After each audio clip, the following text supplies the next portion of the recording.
Welcome to the Portfolio February 2025.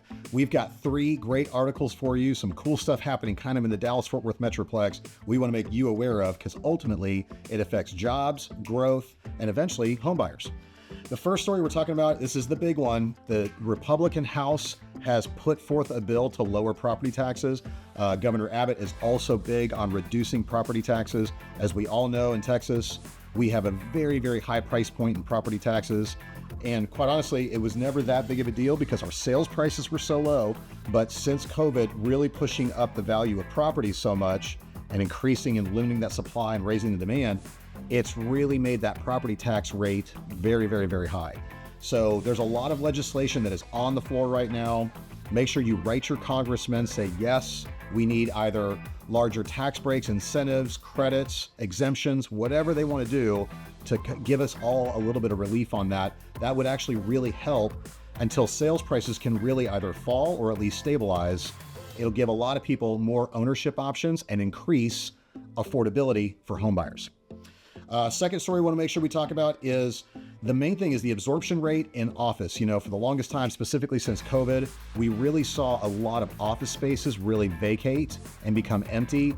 A lot of owners a little defaulting on some major buildings. We've even kind of brought some of those news stories to you as well, of kind of big office buildings either reconverting into residential or basically debt default buyouts for sale of very, very large office buildings. Well, just really in the last quarter did we see that the absorption rate actually went positive, which means people are back to taking office space again. Now, I will tell you, what a lot of that has been is a lot of the traditional large office buildings, they had 100,000 plus foot plates of users with like maybe one single tenant for a large company.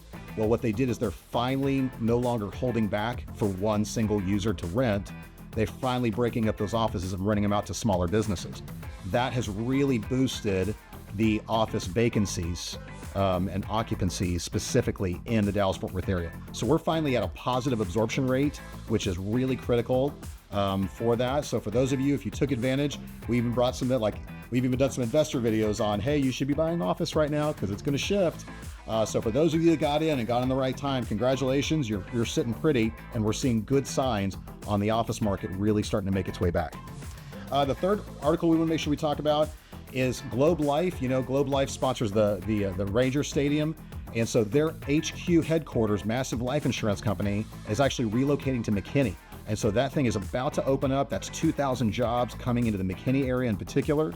So if that's maybe a farm area that you work, if you work in that particular part of northern Collin County, you're going to see a lot of people start looking for jobs. You're going to see employment rates go up with the new Globe Life headquarters opening up very soon. And when I see that kind of stuff, again, over the past few years, we've seen several large corporations coming from either the East Coast or coming from the West Coast, relocating either complete national headquarters or at least regional headquarters here specifically in the Dallas-Fort Worth area, simply just because of affordability across the board. So heavy commerce coming to the U.S., coming to Texas in particular, and even Dallas.